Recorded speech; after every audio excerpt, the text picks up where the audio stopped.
The race to dominate driverless ride-sharing is on, or at least it looks that way. A robotaxi is essentially an Uber or a Lyft, but with no driver, and big names are lining up to place their bets, from Tesla to Amazon to Google's parent company, Alphabet. But right now, only Google's Waymo has established operations on the road, and even that ride has been a little shaky. Okay, why is this happening to me on a Monday? I'm in a Waymo car. Connected to rider support. This call may be recorded for quality assurance. This car is just going in circles.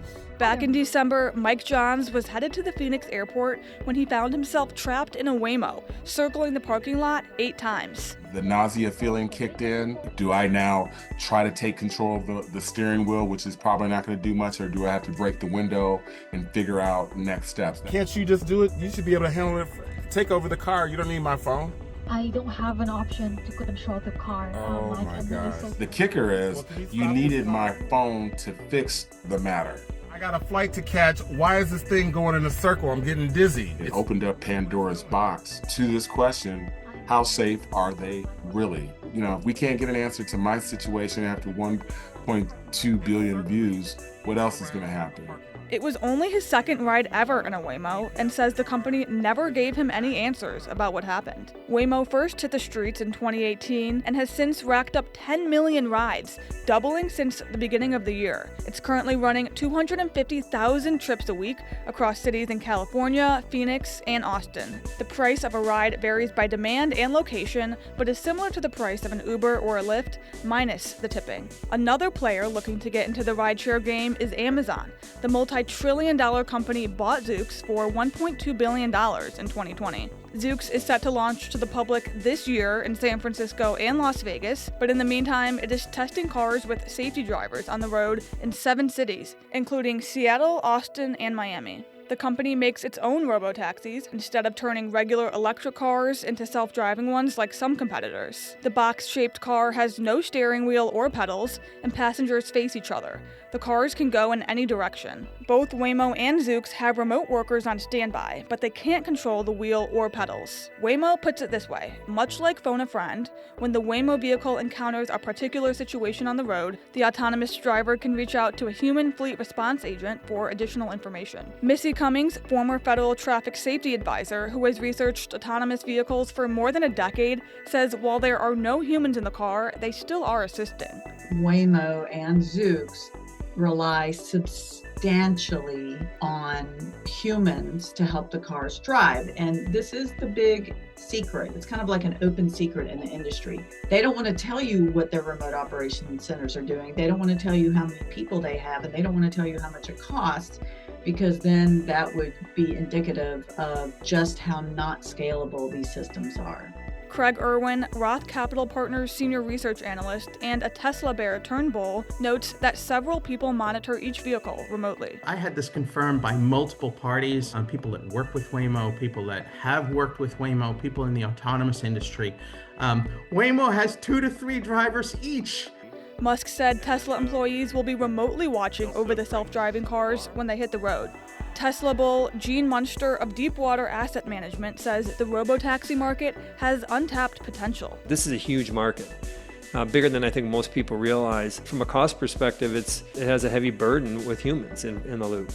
And so I think that the opportunity for someone, whether it's Waymo or Tesla, to really unlock a lot of value around ride sharing is significant. Tesla's robotaxi service is expected to launch in Austin on June 12th, according to Bloomberg News, nearly a decade after Chief Executive Elon Musk first promised it. Here's Elon Musk in 2019 promising robotaxis on the road within a year. By the middle of next year, we'll have over 1 million Tesla cars on the road with full self-driving hardware, feature complete, at a reliability level that we would consider that no one needs to pay attention. Meaning you could go to sleep from our standpoint, if you fast forward a year, maybe a year and 3 months, but next year for sure, we will have over 1 million robotaxis on the road. Musk recently told CNBC that Tesla will deploy 10 to 12 Model Y cars that first week in Austin and then add more if things go smoothly. He says he expects to have 1,000 on the road within the next few months, with expansion to cities like San Francisco and Los Angeles. Separately, the Tesla Cybercab is scheduled for production in 2026. It's designed from the ground up to be driverless, no pedals, and no human needed. Musk says it will be available for purchase for under $30,000. My prediction is that probably by the end of next year, we'll have probably hundreds of thousands, if not hundreds of thousands, if not over 1 million Teslas doing self-driving in the U.S. These things happen slowly, but then all at once. Once you have it working, then scaling up is, just a matter of time. Tesla is not a robotaxi. It does not have the same capability that Zoox and Waymo. So when people talk about robotaxis, I do not include Tesla in that. This is incredibly dangerous. Putting Teslas on the road, being remotely driven by humans in a remote operation center is the scariest transportation idea I have ever heard.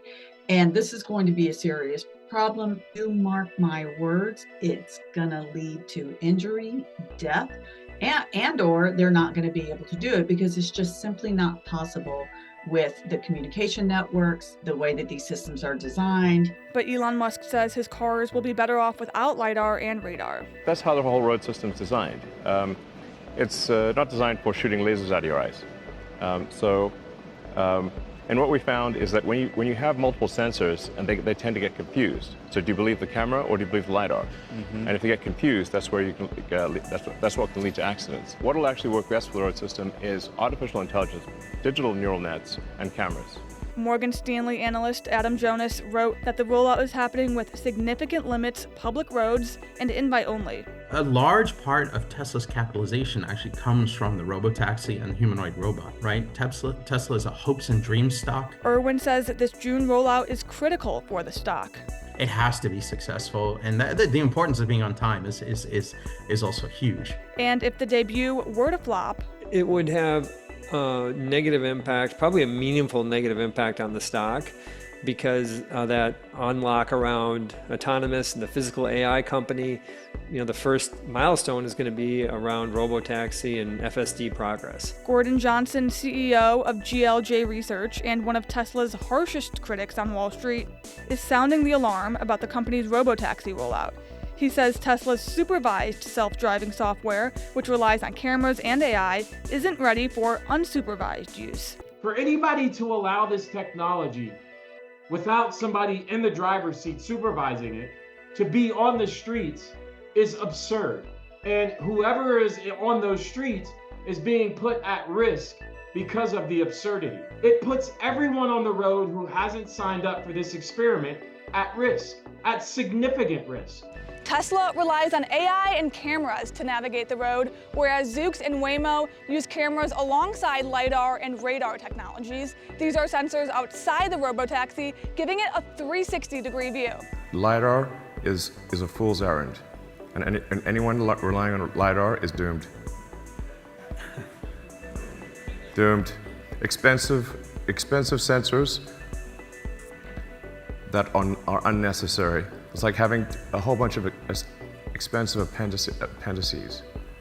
Like one appendix is bad, well, now they want to put a whole bunch of them. That's ridiculous. You'll see.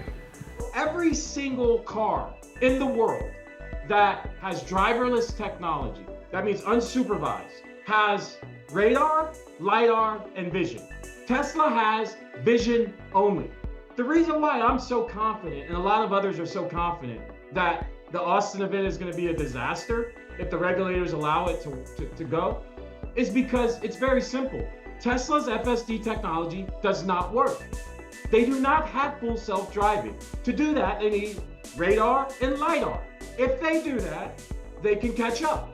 If they don't, they never will. I used to be in that camp that LiDAR is an important technology. I think that if you pay attention to the fact that there's 2 to 3 drivers per car, teleoperation engineers per car on a Waymo, the fact that they're using LiDAR is unnecessary. LiDAR really helps reduce a lot of that uncertainty, which is why Waymo has been able to operate for a dozen years and not kill anyone. But Cummings points out a flaw for all autonomous vehicles, no matter the technology.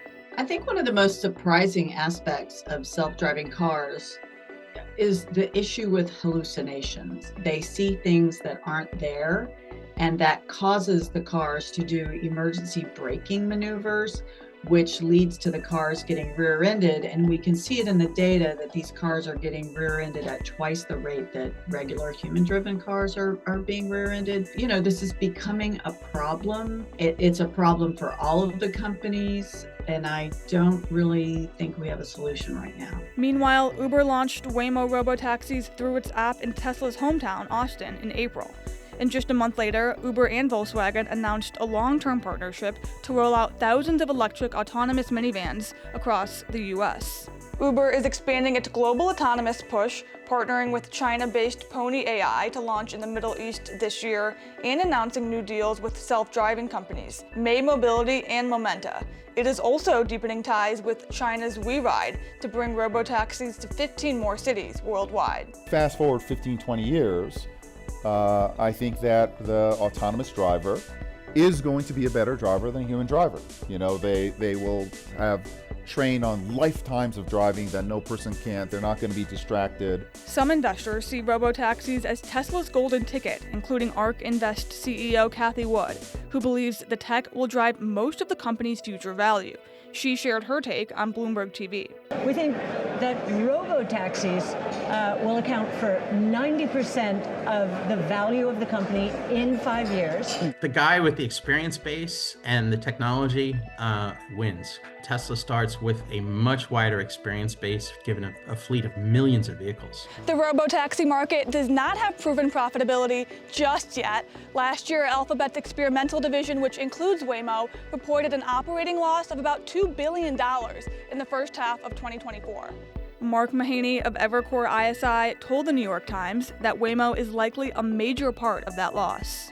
Think of this as a very slow build, literally and figuratively, literally on the vehicles that are being built, but figuratively in terms of building consumer awareness. So we're still 5 years out from when this really matters. And now Tesla is hitting a roadblock as its robotaxi rollout date quickly approaches. Federal regulators sent a letter to Tesla asking for more information on how the system works in low visibility environments. Tesla has until June 19th to reply. According to the Financial Times, Elon Musk's Department of Government Efficiency cut 30 NHTSA employees in February, including several from the office responsible for regulating self-driving cars. Waymo has reported 0 fatal accidents, but in 2024, U.S. auto regulators opened an investigation into the company after reports of unusual driving behavior. And on May 14th, Waymo recalled over 1,200 vehicles, none of which were on public roads, following minor collisions that resulted in no injuries, but highlighting the experimental nature of the technology.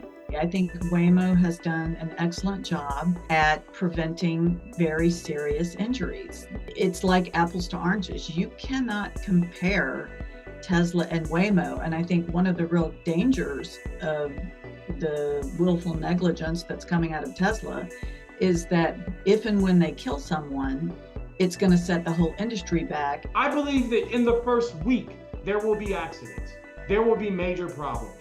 And it will definitely put a black eye on this industry. Mike Johns says even though he hasn't stepped into a Waymo since getting stuck, he's still a fan of the technology and open to trying a Tesla robotaxi. I'll be trying out some other brands and looking at that service because I'm not opposed to autonomous vehicles. It is the future. Regardless of where Elon is with public perception and him, the car, that's a damn good car. I feel very good with that. And so his inroads in getting into the robotaxi space, I'm all for it. I definitely love that. You could fall asleep and wake up at your destination. Musk is promising robotaxi dreams, but the real question is, will America feel safe enough to close its eyes?